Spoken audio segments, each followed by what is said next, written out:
Welcome to स्टडीनिक्स पे मैं संतोष sir आपका स्वागत करता हूं। तो दोस्तों आप लोग कैसे हैं? उम्मीद है बहुत ही अच्छे होंगे और अच्छे से अपनी तैयारी कर रहे होंगे। तो चलिए फ्रेंड, आज हम रीजनिंग का मॉक टेस्ट लेंगे। देखते हैं कितने लोग कितना क्वेश्चन सही करते हैं। ये जो आपका टेस्ट हो रहा है फ्रेंड्स, वो आने वाले सभी एग्जामों के पॉइंट ऑफ व्यू से हो रहा है। यानी जिस टाइप के आपके एग्जाम में क्वेश्चन पूछे जाएंगे उसको हम इजी तरीके से कैसे सॉल्व करेंगे आज के लेक्चर में सीखेंगे। तो चलिए स्टार्ट करते हैं। देखिए आपके सामने क्वेश्चन नंबर फर्स्ट आ चुका है, इसको आप लोग सॉल्व करिए। देखिएगा बहुत ही अच्छा क्वेश्चन है। क्वेश्चन क्या है? निम्नलिखित तीन आकृतियों का परीक्षण कीजिए जिनमें संख्याएं एक विशिष्ट प्रतिरूप में हैं। यानी आपको कुल मिला के ये तीन आकृतियां दिया हैं, इसमें से इस वाले क्वेश्चन मार्क के स्थान पे कौन सी संख्या होगी यही हमें पता करना है। तो जल्दी से आप लोग वीडियो को पॉज करिए और इस क्वेश्चन को सॉल्व करिए। चलिए आप लोगों ने वीडियो पॉज कर सॉल्व कर लिया होगा। देखिए फ्रेंड्स, यहाँ पे लिखा है 4, यहाँ पे 3 और उसके बाद यहाँ पे 10 लिखा है। अगर हम इन दोनों को काउंट कर देंगे तो हमारा क्या हो जाएगा? 4 3 7 हो जाएगा। 7 में अगर 3 काउंट कर देंगे तो हमारा 10 हो जाएगा। ठीक है, अब देखिएगा यहाँ पे 9 और 5 कितना हो जाएगा? 14। 14 में यहाँ 2 काउंट करने को कह रहा है। ठीक है, तो यानी ये वाला कॉन्सेप्ट नहीं लगेगा। अब क्या करेंगे हम? अगर 3 से अगर हमें 10 लाना है तो क्या करना पड़ेगा?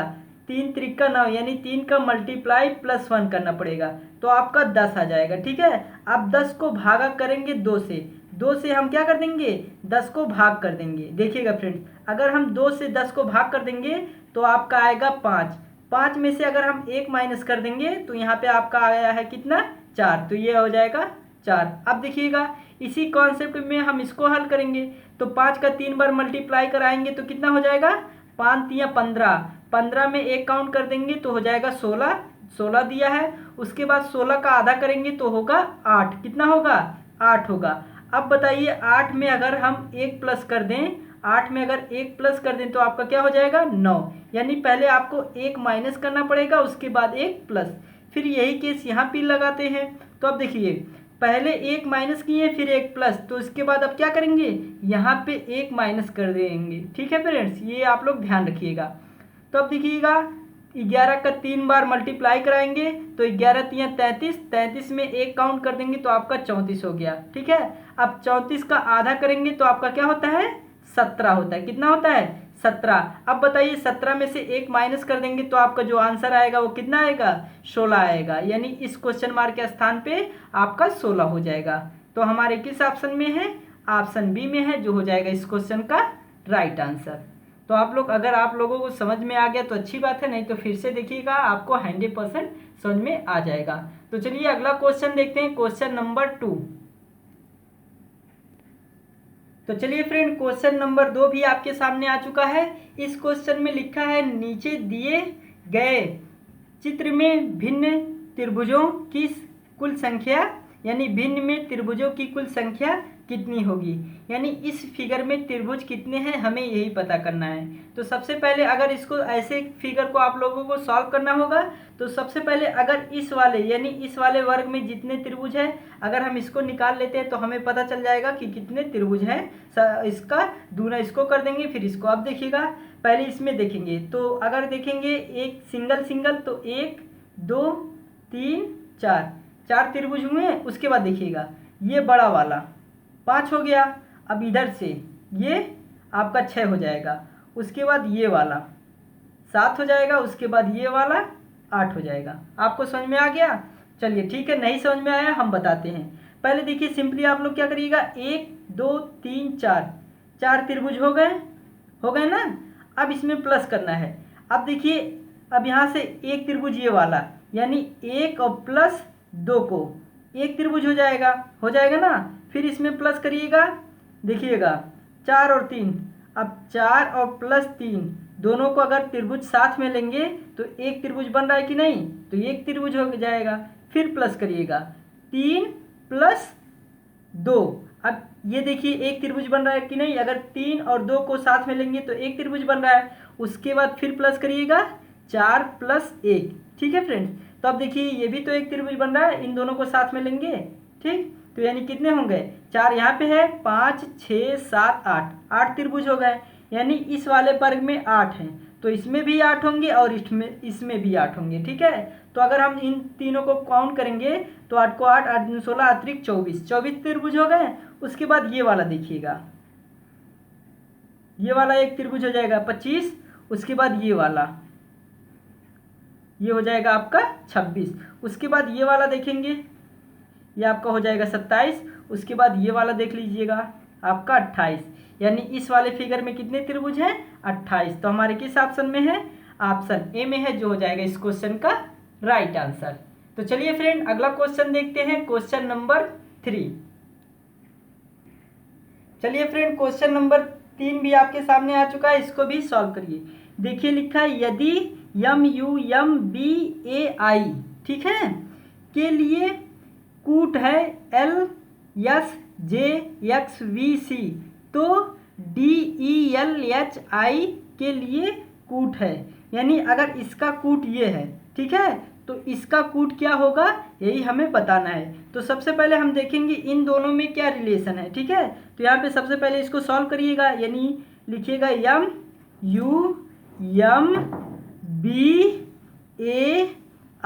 ठीक है, अब इसका जो कूट है यानी कोड जो है इसके नीचे लिखेंगे, तो LSJXVC।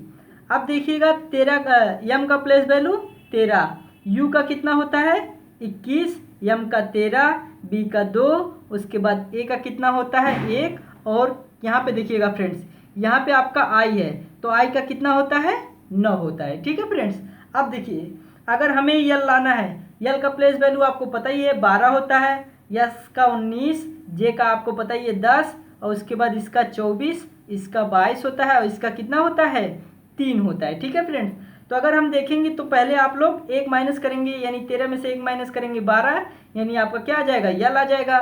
फिर यहाँ पे 21 में से 2 माइनस करेंगे तो आपका 19 होगा। फिर यहाँ पे 3 माइनस कर देंगे 13 में से तो आपका 10 हो जाएगा। फिर यहाँ पे देखिएगा अगर हम 4 माइनस करेंगे बी में से तो आपका 24 होगा। कैसे, इसमें आप लोग देखिएगा बी के पीछे जाएंगे तो ए आएगा तो पहला हो जाएगा, उसके बाद जेड आएगा तो आपका हो जाएगा दूसरा, जेड के बाद आपका देखिए वाई आएगा तीसरा, और यक्स आएगा, यक्स आ जाएगा तो आपका चौथा हो जाएगा। अब देखिएगा 1 में से कितना, यहाँ पे आप लोग 5 माइनस करेंगे तो आपका वी आएगा। उसके बाद यहाँ पे आपको आई यानी 9 में से कितना माइनस करना पड़ेगा, 6 माइनस करेंगे तो आपका कितना आएगा 3। सेम केस यहाँ भी लगाएंगे, जैसे आपका लिखा है DELHI। ठीक है, यही लिखा है। अब इसका कोड क्या होता है 4, इसका 5, इसका यल का कितना होता है 12, एच का 8, आई का 9। अब देखिएगा पहले आप लोग 1 माइनस करेंगे, फिर 2, फिर आप लोग 3 माइनस करेंगे, फिर 4 और फिर 5। अब डी में से 1 माइनस कर देंगे तो कितना आएगा 3 यानी सी। उसके बाद 5 में से 2 माइनस कर देंगे तो 3 बचेगा यानी सी। उसके बाद देखिएगा यल में से 3 यानी 12 में से 3 माइनस करेंगे तो आपका 9 यानी आई। उसके बाद 8 में से 4 को माइनस कर देंगे 4 यानी डी हो जाएगा। 9 में से 5 को माइनस कर देंगे तो 4 यानी आपका डी होगा। ठीक है फ्रेंड्स, तो CCIDD किस ऑप्शन में है, तो देखा जाए तो आपके ऑप्शन ए में है, जो हो जाएगा इस क्वेश्चन का आंसर यानी राइट आंसर। तो चलिए अगला क्वेश्चन देखते हैं, क्वेश्चन नंबर 4। तो चलिए फ्रेंड क्वेश्चन नंबर 4 भी आपके सामने आ चुका है। सबसे पहले आप लोग वीडियो को पॉज करिए और इस क्वेश्चन को सॉल्व करिए। चलिए आप लोगों ने सॉल्व कर लिया होगा, देखिएगा बहुत ही अच्छा क्वेश्चन है। क्वेश्चन क्या है, अनुक्रम 1 5 7 3 5 7 4 3 5 7 में ऐसे कितने 5 हैं जिनके ठीक पहले 3 नहीं है, 3 है नहीं 3 नहीं है, किंतु ठीक बाद 7 है। ध्यान दीजिएगा 5 के पहले 3 ना आए, उसके बाद लेकिन बाद में आपका क्या आना चाहिए 7 आना चाहिए। ठीक है, तो अगर हम देखेंगे तो पहले 5 के पहले 3 नहीं है, पहली संख्या ये हो गई। अब देखिएगा और उसके बाद में तो 7 है ही है। अब देखिएगा 5 के पहले 3 है जो कि ये नहीं होना चाहिए, तो ये वाला नहीं लेंगे। अब यहाँ भी देखेंगे तो 5 के पहले 3 है, यानी इसको भी नहीं लेंगे, लेकिन 7 बाद में है, लेकिन उससे कोई फर्क नहीं पड़ता क्योंकि पहले 3 है जो कि 3 नहीं रहना चाहिए। ठीक है फ्रेंड्स, तो हमारा केवल एक है, कौन सा है यहाँ पे, तो यही हो जाएगा ऑप्शन ए इस क्वेश्चन का राइट, केवल एक वैल्यू है। ठीक है, जो कि 5 के पहले 3 नहीं है लेकिन बाद में 7 है, तो यही हो जाएगा ऑप्शन ए इस क्वेश्चन का राइट आंसर। तो कैसा लगा ये लेक्चर, ये क्वेश्चन मुझे कमेंट करके ज़रूर बताइएगा। अभी तक आप लोगों ने चैनल को सब्सक्राइब नहीं किए हैं तो सब्सक्राइब जरूर करिएगा। चलिए लास्ट क्वेश्चन देखते हैं, क्वेश्चन नंबर 5। चलिए क्वेश्चन नंबर 5 भी बहुत ही इंपॉर्टेंट क्वेश्चन है। देखिए फ्रेंड्स, इस टाइप के क्वेश्चन बहुत ही पूछे जा रहे हैं। क्वेश्चन क्या है, ध्यान से पढ़िएगा। एक दिए गए अनुक्रम आपको दिया है 3 2 7 4 13 10 21 18 31 28 43 40 में गलत पद को सही, यहाँ पे सही ऐसे रहना चाहिए, ये उल्टा हो गया, सही पद से बदले जहाँ विषम पद और सम पद समान पैटर्न का अनुसरण करते हैं, यानी विषम भी और सम भी दोनों क्या करते हों, समान पद का अनुसरण करते हों। जैसे अगर हम पहले देखें तो ये विषम है, ये विषम है, ये विषम है, ये विषम है और ये भी विषम है। ठीक है, तो इनको पहले साथ में लिखेंगे, तो 3 7 13 21 31 और 43। ठीक है फ्रेंड्स, अब देखेंगे इसमें क्या पैटर्न है। तो अगर हम देखें तो 3 में अगर हम 4 काउंट कर देंगे तो 7 हो जाएगा, 7 में अगर कितना काउंट करें, 7 6 13, यानी 6 काउंट करना पड़ेगा। उसके बाद देखिए फ्रेंड्स, अब 8 में कितना काउंट कर दें, 21 हो जाएगा, 13 में कितना काउंट कर दें, 21 हो जाएगा, तो 8 काउंट करना पड़ेगा। ठीक है, अब 21 से 31 लाना है तो हमें 10 काउंट करना पड़ेगा। उसके बाद देखिए 31 से हमें 43 लाना है तो कितना काउंट करना पड़ेगा, 12। अब देखिए अब विषम वाला उठाएंगे तो यहाँ सम वाला उठाएंगे तो यहाँ पे 2 है, फिर 4 है, ठीक है, फिर 10 है, फिर आपका कितना है 18 है ना, फिर आपका 28 है, फिर आपका 40 है। यही है ना फ्रेंड्स। अब देखिएगा, ध्यान से देखिएगा, अब इन दोनों में देखेंगे तो +2 करना पड़ रहा है। ठीक है, और यहाँ पे देखेंगे तो +6 है, यहाँ पे देखेंगे तो +8 है, यहाँ पे देखेंगे तो +10 है, और यहाँ पे देखेंगे तो प्लस कितना है 12 है। यानी यहाँ तक ये और यहाँ तक ये इतना तो पैटर्न फॉलो कर रहा है, लेकिन यहाँ पे 4 काउंट किया और यहाँ पे 2।